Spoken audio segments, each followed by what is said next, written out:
নমস্কার বন্ধুরা, আমি সোনালী। আপনাদের আরও একবার স্বাগত জানাই জাস্ট রান্না বাই সোনালীর পক্ষ থেকে। আর আজকে আমি নিয়ে চলে এসেছি নিরামিষ পটল পসিন্দার একটা রেসিপি নিয়ে। একঘেয়ে পটলের রান্না বারবার না বানিয়ে একবার এইভাবে পটলের রেসিপি ট্রাই করে দেখুন। তাছাড়া এই রেসিপি আপনি যদি একবার ট্রাই করেন তাহলে আপনার প্রিয়জনেরা বলবে আপনাকে বারবার এই রেসিপি বানানোর কথা। তাহলে আর দেরি না করে ঝটপট করে দেখে নিন এই রেসিপিটি।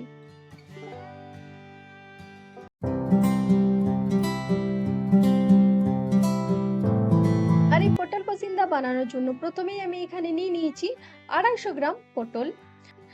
আর এই পটলটাকে ভালো করে ধুয়ে তারপর ওর খোসাটা আমি এখানে ছাড়িয়ে ফেলে দিয়েছি।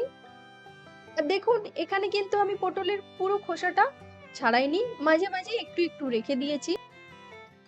এরপর পটলের যে সাদা অংশটি আছে সেখানে ছুরি দিয়ে এইভাবে লম্বালম্বি ভাবে চিড়ে দেব।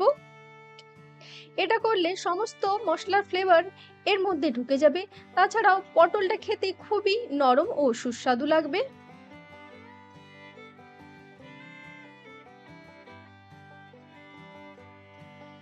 এই দেখুন সমস্ত পটলগুলি আমি সেম প্রসেসে চিড়ে নিয়েছি। এরপর আমি এর মধ্যে দিয়ে দিচ্ছি হাফ চা চামচ হলুদ গুঁড়ো, হাফ চা চামচ নুন, আর তার সাথে হাফ চা চামচ শুকনো লঙ্কার গুঁড়ো। এরপর এই নুন, হলুদ আর লঙ্কার গুঁড়োটা আমি পটলের গায়ের মধ্যে ভালোভাবে মাখিয়ে নেব।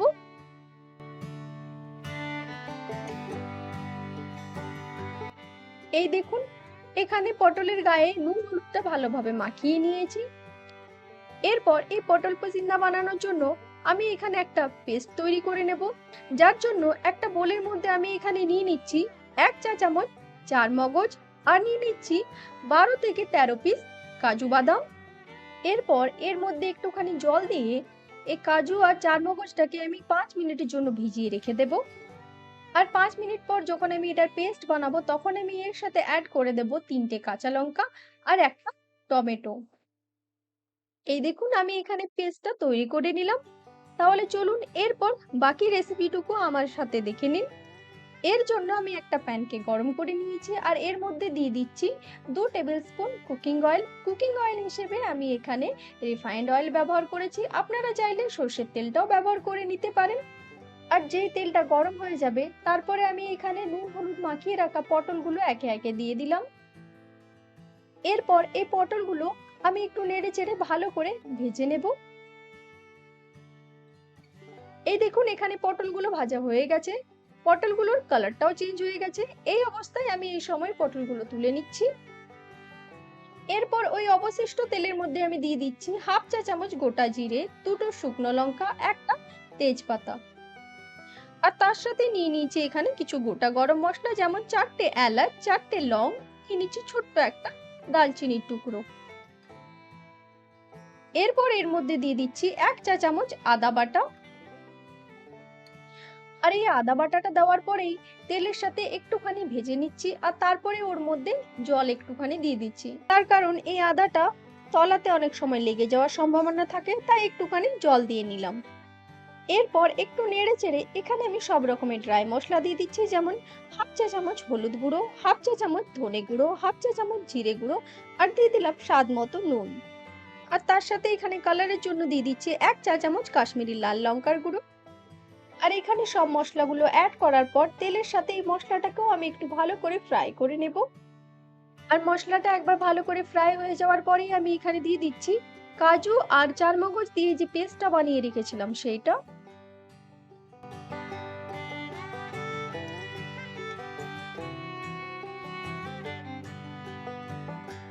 এরপর আমি ওই সেম বাউলের মধ্যে একটুখানি জল নিয়ে সেই জলটাও এখানে অ্যাড করে দিচ্ছি।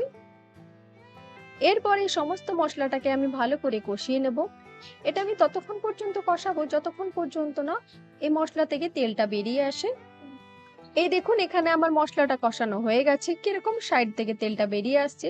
এরপর আমি এখানে ভেজে রাখা পটলগুলো একে একে অ্যাড করে দেব।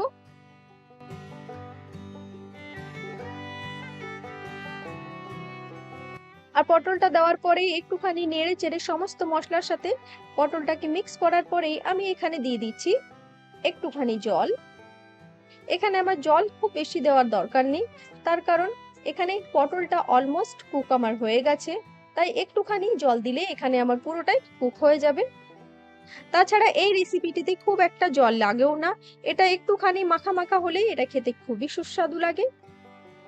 এরপর এর মধ্যে দিয়ে দিলাম হাফ চা চামচ চিনি। এরপর আমি এটাকে ঢাকা দিয়ে 5 মিনিটের মতো কুক করে নেব।